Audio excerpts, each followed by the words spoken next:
Well, David Coulthard, you described this as a race of patience. It's been very much a career of patience so far for Rubens Barrichello. But in 2009, it's looking closer and closer to it finally bearing fruit. Yeah, that was a very, very good strategic race. You heard, I think, with Jock Clare talking to him on the radio on the slowdown lap.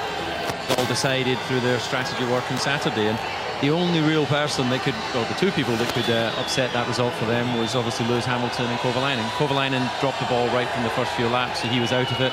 And unfortunately, Lewis wasn't able to make the two-stop. Just ultimately wasn't able to go quick enough to make that work. There's been an awful lot of talk, Eddie, about how Jenson Button is possibly struggling at the moment with the pressure of going for the title.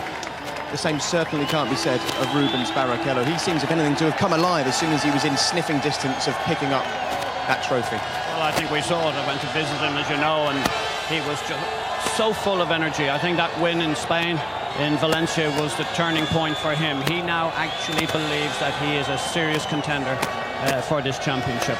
And but I think it was a team effort. Both cars, both drivers drove brilliantly today.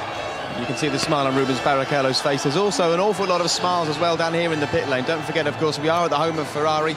He was a much loved for Ferrari driver for a very long time, and he'll be delighted indeed. It's worth talking about how this affects Jenson Button. 14 points now is the gap, David. His teammate is getting closer all the time, but it's very much a case of as you were in terms of the number of points that Rubens needs to get in the next few races. Yeah, well, as Martin said, he needs to be outscoring him by 3 points a race to win this championship. I would have thought that Jenson's happy that he's back on the podium for the first time in a few races. He's only lost 2 points again. And the other thing is, of course, Red Bull look as if they're just too far out of it now. So this championship is going to be decided between those two guys. And as I mentioned in the previous races, you'd rather have the battle from within because at least you know the strategy of your competitor. I think today there were two very major things. One, the return of Brawn, without any doubt. This was a massive show of strength. But the other thing is that Jenson, for me, he's now eradicated all the opposition. As you've rightly said, David, he's eradicated the opposition and it's just his teammate. And they are such great friends. They're not likely to take each other off. It'll be a fair fight. But I think it'll be a fight right to the death because Rubens is on a massive high. Okay, well, apologise if you had a few issues there with our sound. Jenson Button versus Lewis Hamilton at the very end there. Maybe we can grab Ross Brawn if you'd like to step in and have a chat with us in just a moment. But it was very much Jenson versus Lewis at the end. And Ross, we've talked a lot about the pressure on Jenson Button, and as Lewis Hamilton was closing him down there, David Coulthard turned to me and he said, if Jenson Button blows this now with Lewis so close, we know that the guy's feeling the pressure. And in the end, he made it through. Both your guys on the podium, you must be a very happy team principal. I think you could see that he was very tidy. I mean, as Lewis was pushing him, Lewis was the one who was looking a little bit ragged and Jenson just looked very smooth. So it's always nerve-wracking when you're getting that close. But I felt he had it under control. It's obviously about your strategy work through Friday and Saturday. So you're just concentrating all the time on making that one-stop stick, and obviously left the glory runners going for the two-stop pole position shootout. Well, it's always a little bit difficult to hold your nerve. I mean, Friday we were running 70 kilos, and we're right at the bottom of the order. But the analysis showed we still looked okay. So we just had to keep at it and do what we normally do. How are you going to deal with the fact that you now have just your two guys fighting for this championship, surely? Are you just going to let them get on with it? Or, how are you going to control the scenario? You're going to win both championships either way by the looks of it, but... Well, I just demand they do it fairly and openly. I mean, there may be situations arise, but everything's got to be on top of the table. And they've got to work together properly. And we'll leave them to it. They're old enough. I'll keep grabbing the microphone back. Don't worry, Ross. I wanted to get my say in this. I think for me, as you probably have known, that I went to visit Rubens and I saw a completely different character, full of bounce, full of confidence going forward, and I think he will be a strong contender for the remainder of the season. But surely this is all to do with Valencia. That was the turning point for him. It seemed to be, yes. I mean, he had a difficult start. I mean, it had a complete contrast to Jenson. And Jenson was really beating him consistently beginning of the season. But Valencia was a fantastic result for Rubens, and he has a steely look about him at the moment, which I've seen before. There was a fair amount of chat about Jenson Button's mental state over the past few weeks, mainly the media asking whether Jenson really has still got what it takes to win the title. If you had to sit down and have a chat with him, we heard you a couple of races ago saying he's got to learn to deal with the pressure. you've just got to make sure the atmosphere he's working in is calm and consistent and open, and that there's no distractions for him. He's got to deal with himself. There's very little we can do. It's a new experience for him, new pressure, and it's a pressure that he should feel as a privilege. So that's all we're saying to him. So 14 points between your drivers. You've run away with it this weekend in terms of the constructors. It's a very relaxed and nice place to be as we enter the last 4 long-haul races, isn't it? We'll relax for about 2 hours in the bar tonight, and that'll be it. So. All right, Ross, well, enjoy those drinks. You'll have to get a few in just 2 hours. Thank you very much. So, congratulations to Rubens Barrichello. He picks up that win. Jenson Button very close behind him, and Kimi Räikkönen, his 4th podium in a row. Let's hear now from the top 3 in the drivers' press conference. Well, Rubens, you won here for Ferrari, and you've won here now for Brawn Mercedes. What a feeling for you. It feels great. Like I said on the lap after I got the checker flag, I have no words. I mean, I had a tough night. We didn't know the gearbox, this or that, and we did have an over torque in Spa, and then there are some concerns, but the gearbox is great. I think it's going to do the whole 4 races. I really hope, and it was great to have a great start. Obviously, Kovalainen was coming quite fast with that power button, and I had to defend myself, and I went wide, and so it was a bit tough, but great first lap and made my race, really. I mean, my pace was there, my brakes were great, and it was pretty much like Valencia. The car was there all the time, so felt great, and I have no big words for that. I just feel really good to see all this public. Obviously, they're here too. They're more in red than white, but still feels great. Well, Jock Clear, your race engineer, saying on your in-lap, great decisions taken this weekend. Lewis Hamilton, very quick early in the stages of the race. Kimi Räikkönen, too, on 2-stop strategies. You 2 Brawn drivers on the 1-stop strategy. Yeah, no, it was a great decision yesterday. And, with the matter is that, guys with the curves, they had 20 meters on us today on the start. So we had to have that in mind, and there will be times that we don't have to think that, but the straight line after the start here was so big, so we had to think of that. So luckily we had a good start, and I could run my pace. The pace was good enough to be in front of them by the last pit stop. Well, congratulations to you, Rubens. Congratulations to you, too, Jenson, leading the championship by 14 points. A hectic first lap with the Italian Grand Prix, always is. Talk us through that. Yeah, it was a messy lap, but I made up a position, which was fantastic. You're always wary at the starts here because of the KERS cars.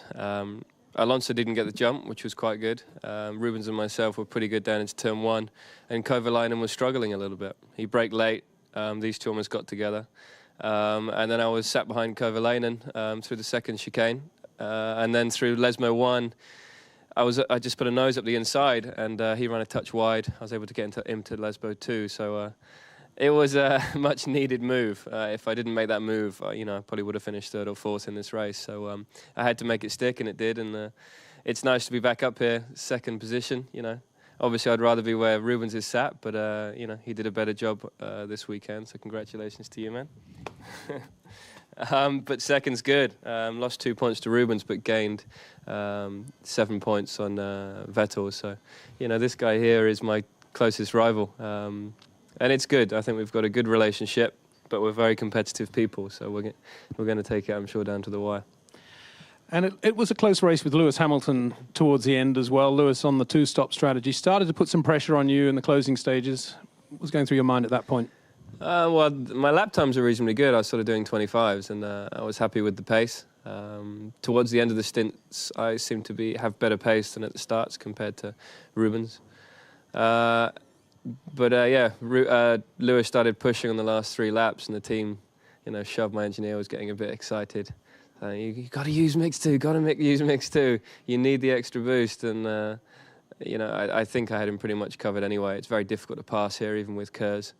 And I don't know what happened, if he made a mistake, ran a bit wide, or if he had a failure or something, I don't know. But obviously a big shunt for him. But for me, a great result. A great result indeed, and for the team in general, congratulations. And Kimi, congratulations to you. A great result for the Italian fans here at Monza. P3 for you. For a while, of course, it was going to be P4. Lewis went off right at the end there. And it was a bit of a repeat for you in many ways of the Belgian Grand Prix with the Force India in your mirrors just about throughout the whole race. Yeah, I mean, I got actually a very good start, but then something happened with Lewis. Slow down, but I have nowhere to go. I tried to go around the left half on the grass, but I needed to back off before that. So if I would have had some space to go around him, I could have got him on the start also. But anyhow, I think it didn't really change the end of the race, the results, because in the end he went off. I could have maybe hold him off getting past him on the start. So okay, we got the third place a little bit on a gift, but it doesn't matter, you know, it counts. Good points for us, we needed that. And I mean, it's a bit disappointing to drive as well as you can every lap and not really making any mistakes and still finish quite far away from the first two. So it's not the perfect position for me or for the team, but at least we scored some points what we needed, and I think we got most out of the car this week, and then it's good for the fans also to be on the podium, and it's much better than finishing fourth. So we're gonna keep pushing as hard as we can, but we know that there is cars that are quicker than us, but maybe some races we can still challenge them for the win, and that's what we try to do. So I mean, it was great thing for the team, and everything worked well for us, and the guys has put a lot of good hard work. Looked like a small glitch in the second pit stop with the refueling guy, as if it just caught his leg and you had to brake before you left the pit lane.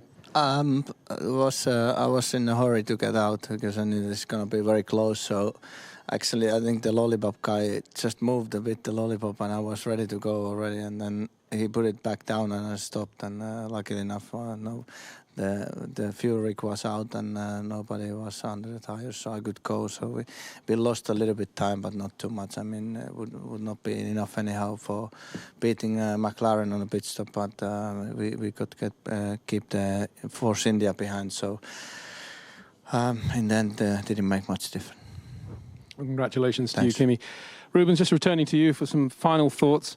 Can't let the fact escape you. You're back again, the oldest man in Formula One, 37 years of age.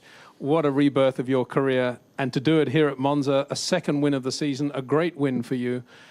Let's hear it from you again. What an amazing achievement.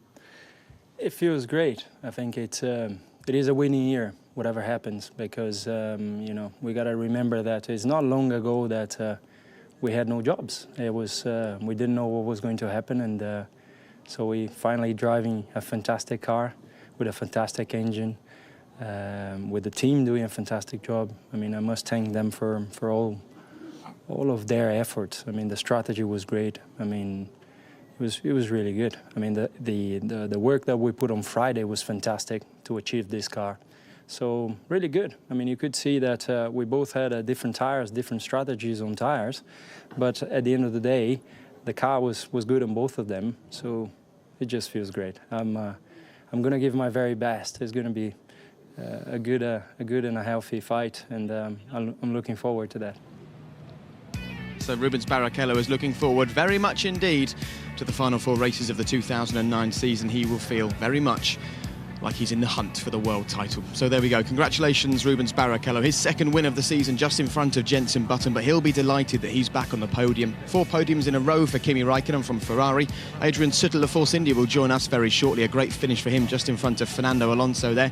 Heikki Kovalainen, many people thought that he would win today's race. He couldn't quite pull it off, but a great performance nonetheless. Sebastian Vettel did pick up just 1 point as he bids for the title. You saw Giancarlo Fisichella's car there zip through in 9th place. Of course, he raced for Force India.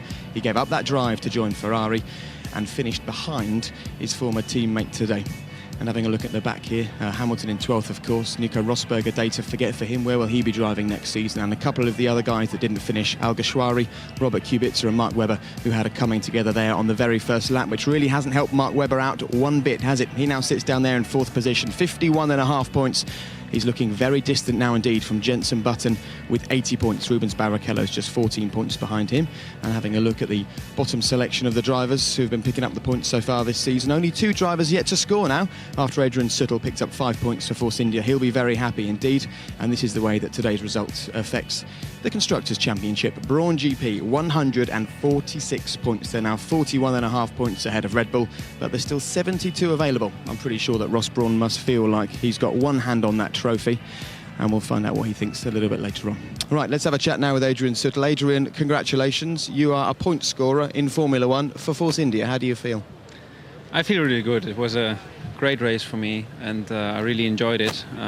For sure, in the end, a bit disappointing to be stuck to all the race behind a red car with a curse button, and especially in the start. I had quite a good start, so just lost it then in the middle of the way to the first corner. But still, great race, 5 points, so we should be happy. OK, we can see your start now. Perhaps you'd like to talk us through it? Yeah, so now you can see just trying to slipstream Lewis, and outside already Kimi. So, yeah, very tight there, but it's still, I could defend at least the third position, which was very important to keep the one-stoppers behind. But then it was just to drive always behind him, pushing all the way around the circuit, plenty of laps. You talked to Martin Brundle on the grid before the race, and you said you'll be doing your best to stop the KERS cars coming past you. In reality, looking back now, is there really anything that you can do up against an extra 80 brake horsepower and someone else's boost button? Not really. I think I did quite well at the start. I expected maybe also to lose my third position against Kovalainen, so at least third was okay for the start. I think this one was just a so special circuit here, and for the KERS cars a big advantage. Adrian, best drive I've seen you have in Formula One, so many congratulations on that. It's the sign of the renaissance here of Force India. But the point I wanted to say, in reverse, surely you are happy to be behind Raikkonen than in front of him, bearing in mind all of the dramas and the crashes that you've had with him over the last couple of years. Yeah, maybe a little bit, but for sure. This is the last place on the podium. Would have been fantastic to reach this one. But this time I was the one who was chasing him around the circuit. I think he knows that he has to take care about the Force India now. Adrian, we saw at your pit stop you had a little bit of a slide. Can you just talk us through that? And also, you ran down one of your mechanics a little bit. He took your mirror off. Did it give you any problems later in the race? No, it was luckily all okay, but I knew it was our chance to overtake Kimi, so I couldn't do it on the circuit. I had to do it in the pits. I was really pushing in the way in. Yeah, I lost it a little bit on the way there. Bit. Yeah, a little bit. It could have been worse, but the mechanics were just amazing, just reacting really quickly about this incident and putting me back on the new tires. So it was still okay. I didn't lose too much time, but it was in the end not enough to pass Kimi anyway. I'm pretty sure that 5 points in your pocket will make those guys feel a little bit better. I imagine you've checked on the health of the guys that you managed to clobber slightly. Well, I will do now. I have to apologize a little bit, but I think it's all right because I didn't got any call on the radio. So, explain to us what it's been like for Force India this season, with the incredible improvement that you've enjoyed. I mean, I suppose one of the great things about it is when you're at the front, you get lovely women very interested to come and hang out with you. Congratulations. Yeah, well, it feels very, very good to be there in the front. We had a strong weekend in Spa. I did a wrong decision in the qualifying. That's what I missed it out on the circuit on the race. But this time I was back here, and it's just such a different driving. You can really show what you are able to. It's nice to fight against the big guys there, and that's racing. That's what I wanted to do. That's what was my aim in Formula One, and now I see a light in the end of the corridor. Okay. Do you know her? Not yet. Well, I think she'd like to get to know you, so maybe you better nick off. Thank you very much, Adrian. Congratulations. I think he's getting used to Formula One. Well, he is very much getting used to Formula One, and it's nice to see a twinkle in his eye. How important was it for Adrian to have a new teammate come in today and make sure that he wasn't beaten by his new teammate? I spoke to Eddie about this beforehand. He thought it was pretty important for the young guy because he's highly thought of. Yeah, well, indeed. And actually, I think he's handled himself extremely well. He's been used to spending most of his short career at the back, and with a couple of notable exceptions. But he's been, I think, top form all weekend. Obviously, dropped the ball a little bit in his pit stop there, but didn't appear to lose too much time. and he's not at all fazed by the pretty ladies as well. So he looks got all the hallmarks of a true professional. Well, he's all set, isn't he, for a great career? Yeah, absolutely. Yeah, good luck to him. Obviously following you, David, with very keen interest.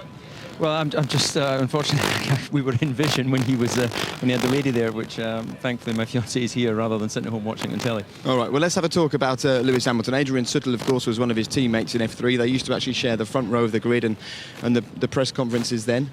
They've been together so far this weekend, and it's fantastic for Adrian that happened, but not a great finish for Lewis Hamilton today. Talk us through what you think happened here, Eddie. Well, it's probably indirectly is why I like Lewis Hamilton so much, because he never gives up. He has that whole ethos. His mindset is such that I am going to catch Button, even if it's the second last race or the second last lap or the last lap, as in this case.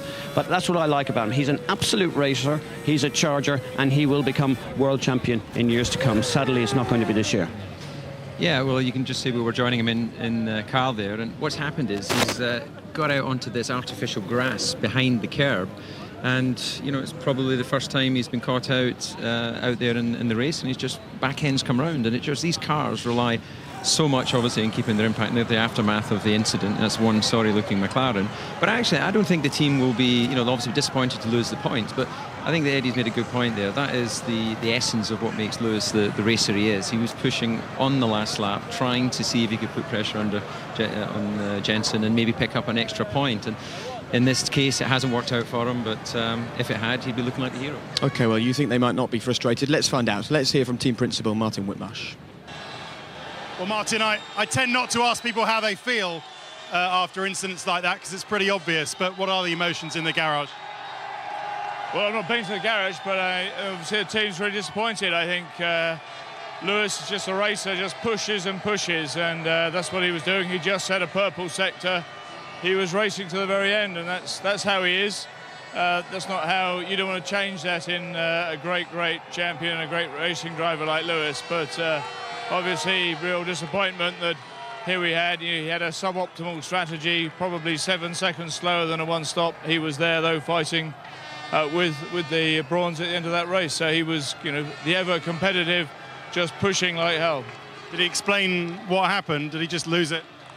Yeah, no, he didn't explain on the radio, but you can see, I mean, he'd set a purple, fastest first sector on that last lap. He knew it was 1 lap to go, just lost it coming out of Lesmo, and I think it was just pushing so hard. He wants to win and compete all the time. He was homing in on Jensen. That's what he wanted to do.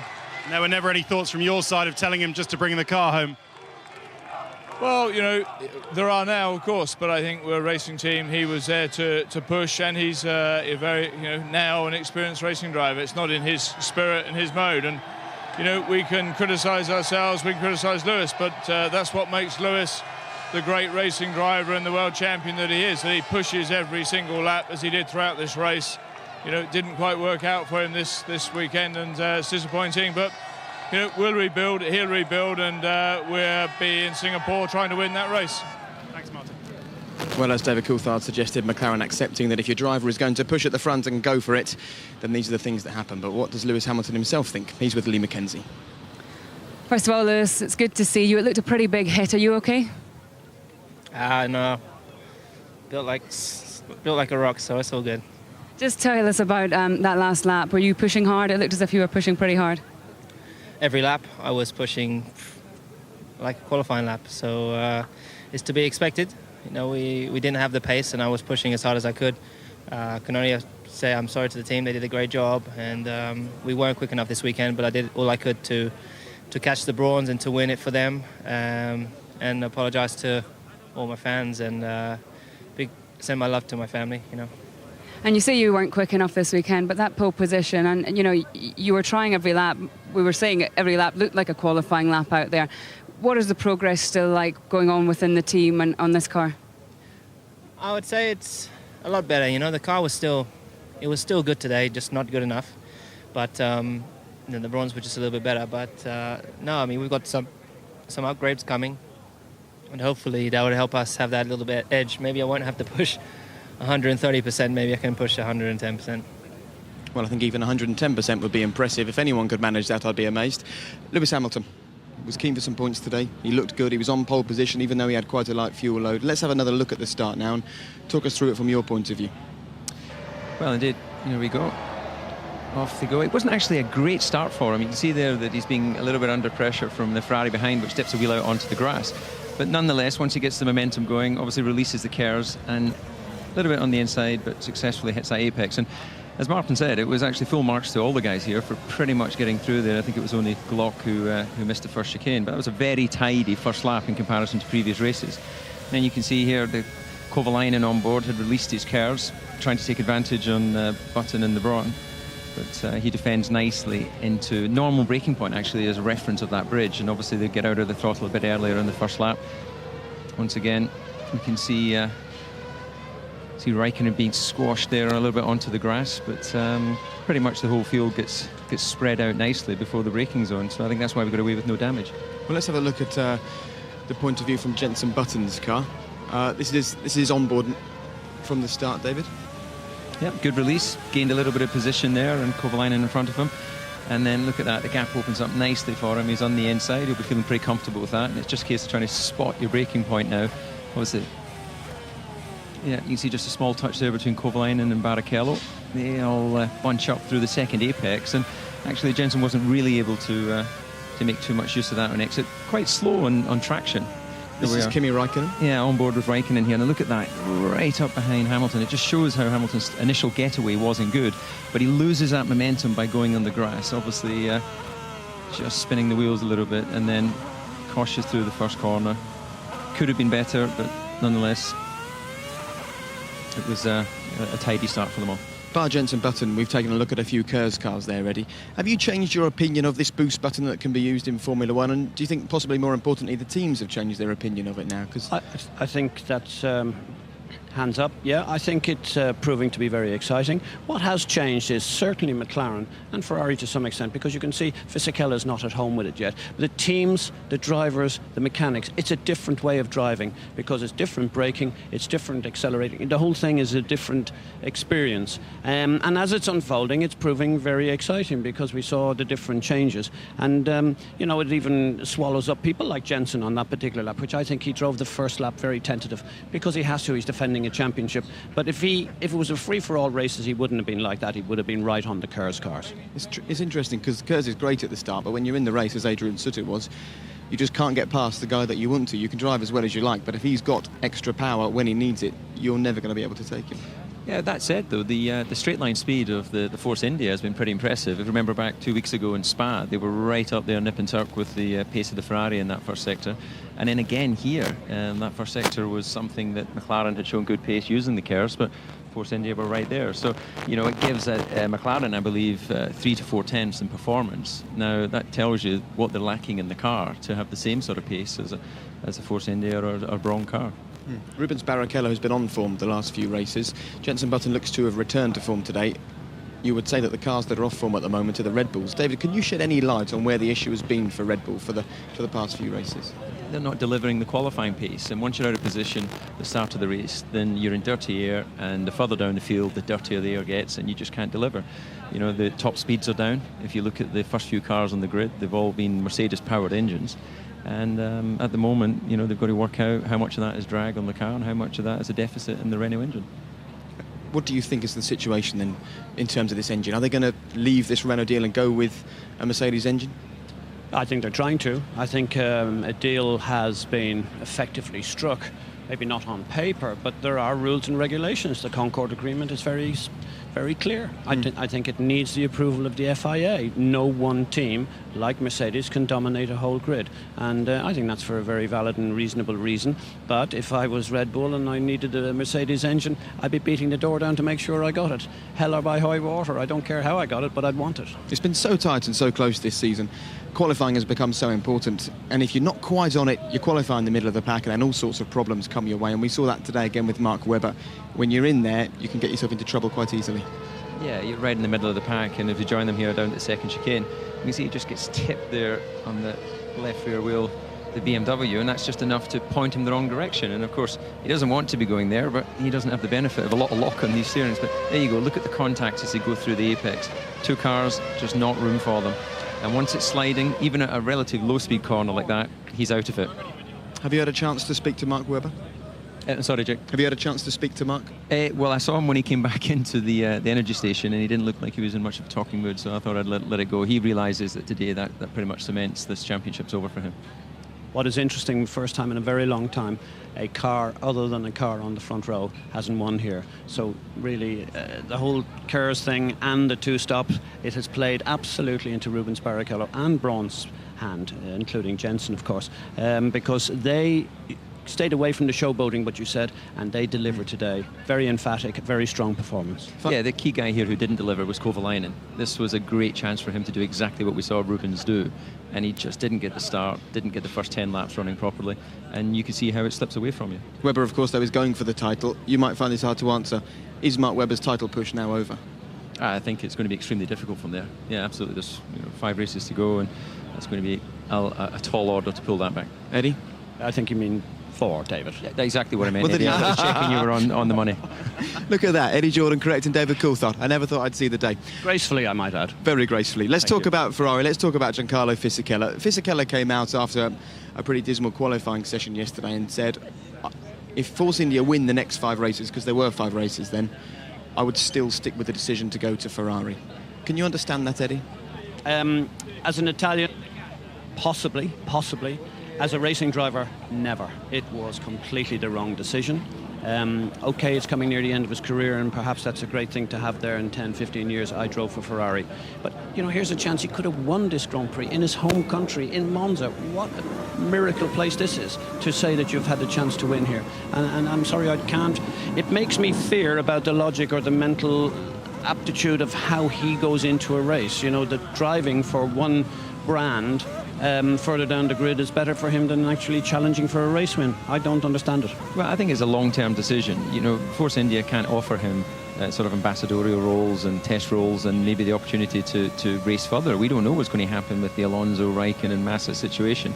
So, it's easy to be clever after the event, but the reality is Ferrari, and if you had to place your long-term bet on anyone, you go with them rather than Force India, not to take anything away from their great performance in the last couple of races. We have to discuss this, because even before today, and we talked at Spa, if this likelihood would happen, which it did happen, we were always critical that he would come down on the side of Ferrari. So it's not something that has just emerged, it was something that was clearly planned.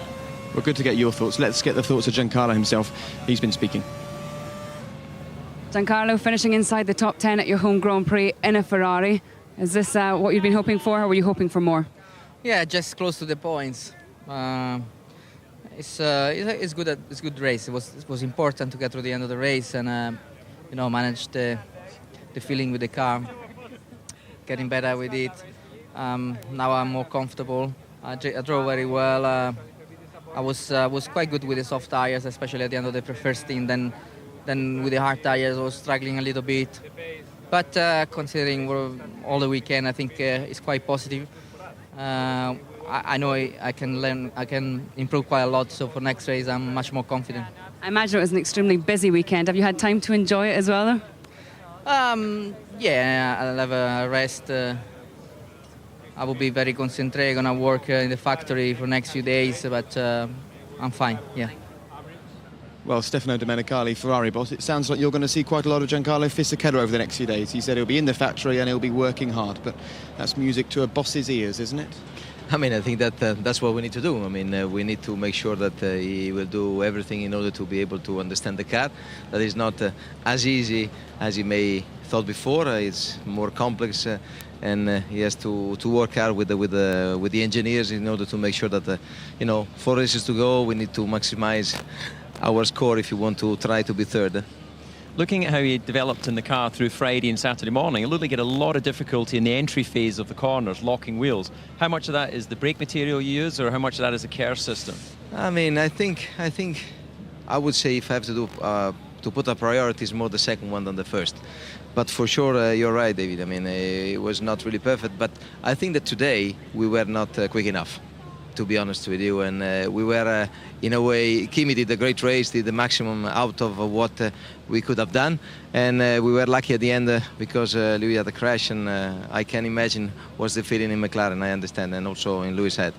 When you look at when you look at the sound analysis, where are you lacking the pace? Which part of the track in this configuration do you lose your time? I think we were not really good in the last sector, and we didn't have the speed. So we need to understand engine gear ratios, configuration. That was really not good today.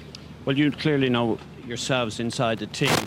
The Mercedes engine has made a fantastic issue here, not just the reliability but the speed. Are you on par with them? I think that is a good point. That we need to understand what they've done and what is our level there. Of course, when you have to make a judgment, you have to take it completely, not only the engine, together with the cars. We need to understand the complete package. But for sure, is a very important thing where we need to work very hard. Now, not mentioning any names, but a certain person out of the four of us, and it wasn't us three here, has been quite critical of Kimi Raikkonen so far this season. Tell us how pleased you are, though, with his upturn in fortune and form and how hard he seems to be working. I'm very pleased because Kimi, is playing very hard. He's doing, after, if I don't remember well, since summertime, he's always in the podium. So this is very good. He's pushing hard. He knows that we need to do that if we want to be ranked third on the Constructor Championship. Maybe at times almost pushing too hard. Talk us through what happened in the second pit stop today. It was very close. You were duelling with the Force India at this point. Yes, we can see that on television. I think that the pit stop went well up to that moment. Then in the release phase, I think that Kimi tried, to do a quick jump in order, to save time, and we were very close to have a problem. But luckily we managed it, and I have to say that luckily Force India had another problem. So on that respect, we went out from the pit in front of them. Well, let's talk about the future now for Ferrari. Luca de Montezemolo has had quite a lot to say this weekend. He's been here at the race. He said that he would like to make Fernando Alonso happen, if that's possible. He said that Michael Schumacher has got racing back in his mind. You've now got Giancarlo Fisichella with you. You've got Felipe Massa. You've got Kimi Raikkonen, who's back on form. Someone needs to be a good juggler in your squad for next season if you're going to look after all these many drivers that seem to be coming your way. But you don't know the last news. Oh, go on. You see, the Ferrari Challenge will move to Formula One, so that will be the future. We need to have good cars, Sorry, Stefano. He also made one very important, which is different, and it is provided for in the Concord Agreement, and that is that Luca did say that he would support if there were a requirement and a need for 3-car teams. Is that something that you share, that view? The workload is a multiple of that? To be honest, yes. I think that with all respect of this very small team, I think that if you are able to provide a good grid with the good names, with the good brand, good cars, I think all of us will benefit from that.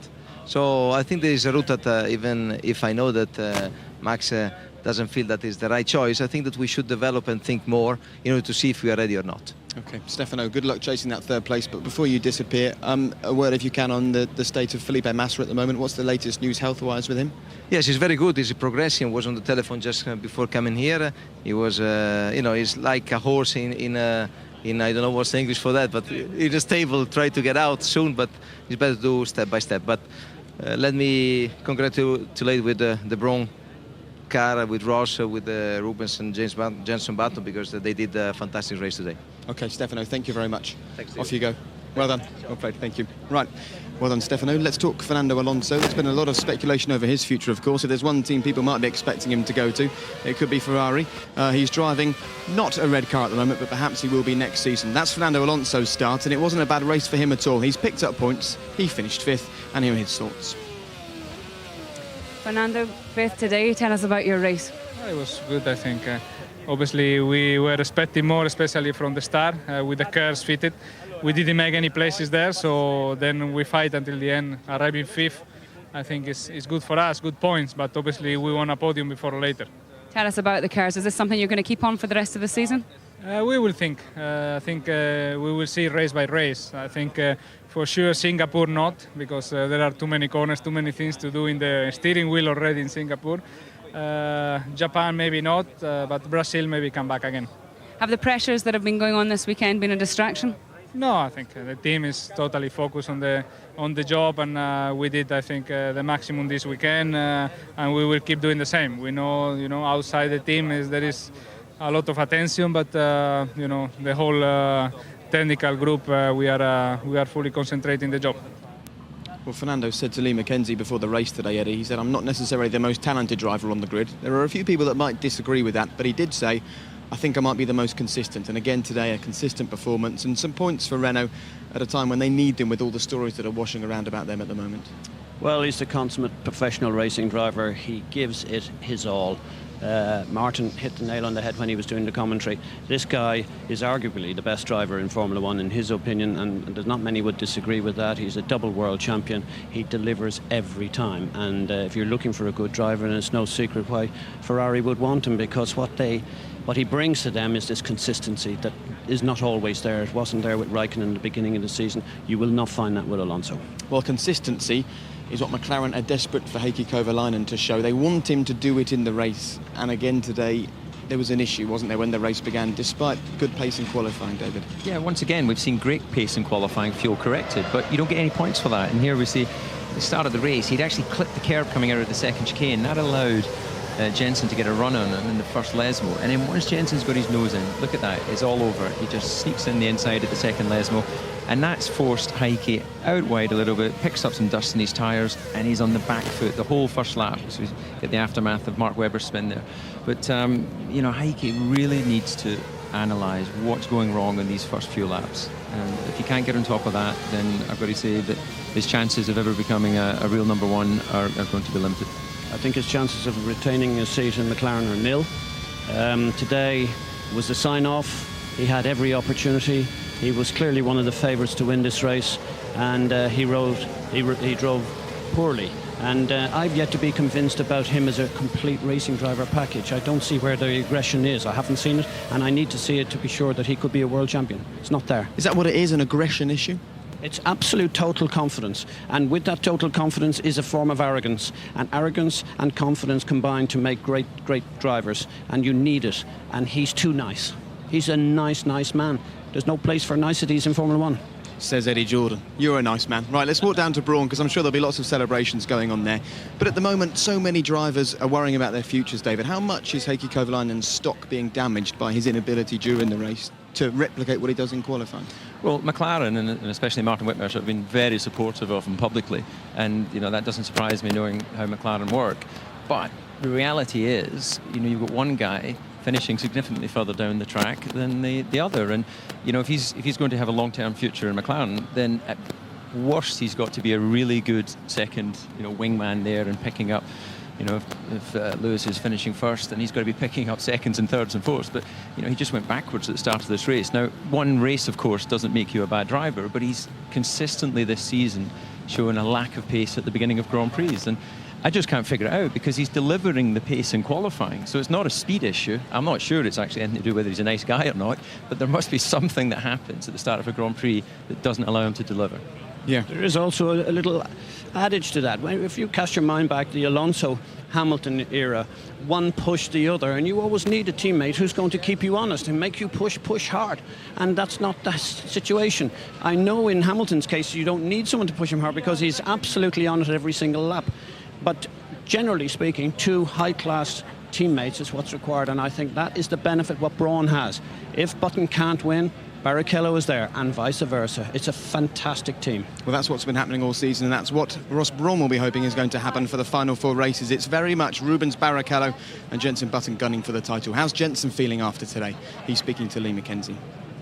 Jenson, second position for yourself, but first for Rubens. Is this a bittersweet day or a happy day for Brawn? For Brawn, it's a very happy day. We finished first and second, so yeah, great day. I was a long way in front of Vettel, who scored 1 point, because Hamilton put it off on the last lap. I don't know if he had a failure or something, but it looked pretty big. But I got 8 points, which is good. Rubens closed on me 2 points, but I still got a 14-point lead. And, you know, I'd much rather have won the race today, of course. That's what we're here to do. But I've had a good weekend. And Rubens has pipped me, I think, by 2.6 seconds over the whole weekend. So I'm happy. I've got a very tough teammate. He's very competitive, and he's been able to show it this year, and especially over the last few races. So he's going to be tough for the rest of the year, I know that. But I'm up to the challenge, and I'm very excited by it. We heard an awful lot of shove on the radio today telling you to stay ahead of Lewis and Kimi, but you needed to be this far from Rubens and all the rest of it. I mean, it seemed a race where you just had to, well, never stop pushing and also be very aware of everything that was going on around you. Yeah, I mean, it's quite a tough circuit to push every lap 100% because the braking here is very difficult with such low downforce, and it's very easy to lock the rear tyres, and as soon as you do that, you lose the rear into the chicanes, and that's twice a lap. You've got two chicanes that you have that issue. But we obviously had a good car today, and I think the consistency that Rubens and myself did throughout the race was very good. The last couple of laps with Lewis behind, I felt that I had it covered because it's very difficult to overtake here. It sounds silly because there's so many straights and he's got curves, but you can drive accordingly. And then he I don't know if he had a problem, failure, or if he just went a bit wide in the last lap. But my engineer was going crazy on the radio. You got to use mix too. We need all the power. Stay in front of Lewis. But I was like, Shove, just chill out. I mean, I'm driving here and I know what I'm doing, and I felt pretty comfortable. But I finished behind Rubens, but I go to Singapore positive, and I go there looking for a victory for sure. I didn't get it this weekend, but I'm much closer to it than I was at the last race. Great, thank you. Well, that looks to me like a very positive racing driver indeed. Yeah, you know, telling his engineer to chill out. That's great. I think that's a great message he's just sent to us all. All this talk of does he need to go and see a shrink? Is he losing his head? I think he's just answered that. He's had a great weekend. He knows he's lost a couple of points to his teammate, but he sent a clear message. I finished the race. I didn't drop it on the last lap, and podium result, more than welcome. Well, Jensen's enjoyed a few celebrations. The celebrations this weekend belong to Rubens Barrichello. He is a guy in blistering form. You know him well, Eddie. How keen will he be now to take this form into the last 4 races? Because he's been the eternal number 2. He doesn't want to be that again this season. Well, he's maybe not a mathematician, but for sure he will go, and he will divide 14 points by 4, so he has to have at least 3.5 points average per race. And then, if he wins them all, he only draws level because 6 wins each. It's a big ask. Rubens, I don't think, with the performance we've seen at the Brawn, is played yet again beautifully into Jensen's hands. And with the opposition failing and falling away, it's a dream come true for this team. And really, at this stage, who wins the championship, it doesn't really matter. It's a fantastic job what Brawn have achieved here. And do you buy into Ross Brawn's belief that he's just going to let the drivers go? Can you do that as a team principal? Well, Eddie would probably be better placed, but he certainly looked like he was just enjoying the fact they've had another victory here. You know, if you look at the whole season and the way Ross has acted, you know, go back a few races ago, even when he wasn't having success, he was curious about the cricket scores. Here's a guy that has got a lot of motorsports experience, and it's almost like, I've been there, I've won the World Championship, I know what it feels like. Now it's a chance for these 2 young guys to go tooth and nail to the final race in 4 races time and see who's the best. And I think either way he's going to be a double world champion. You've been around drivers. a while, Eddie. Very quickly, how tasty is this now shaping up to be? Look, you need a very steady hand on the tiller, and Ross Brawn is the ultimate professional in this. You couldn't ask for a better person. He is the man. It's fantastic. OK, right, don't forget you can see highlights of today's race. 7 o'clock tonight on BBC 3 as usual. There's an awful lot to watch, lots of interviews on there as well. And in a couple of weeks' time, Singapore. We've talked long and hard about that Grand Prix for all the wrong reasons this weekend. Let's hope in 2 weeks' time we're discussing it for all the right reasons. And we're not disappearing. We're now off to the red button. And we've got lots of time to get your emails in. Please drop us an email, whatever your thoughts about Formula 1 at the moment, f1@bbc.co.uk. So, the eternal number 2 at Ferrari, Rubens Barrichello, didn't always get what he wanted. What he needs right now is the Drivers' World title to banish those memories. Shaping up nicely. Bye-bye.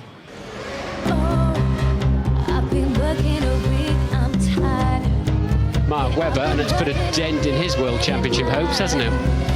He has the hammer down, Lewis Hamilton. Oh, he's lost the back end of the car. Barrichello versus Button. This is personal. Vettel, some nice gravelly tyres for him. Barrichello's in the form of his life. Here then is the battle for second place. Oh, Lewis Hamilton's had a spin.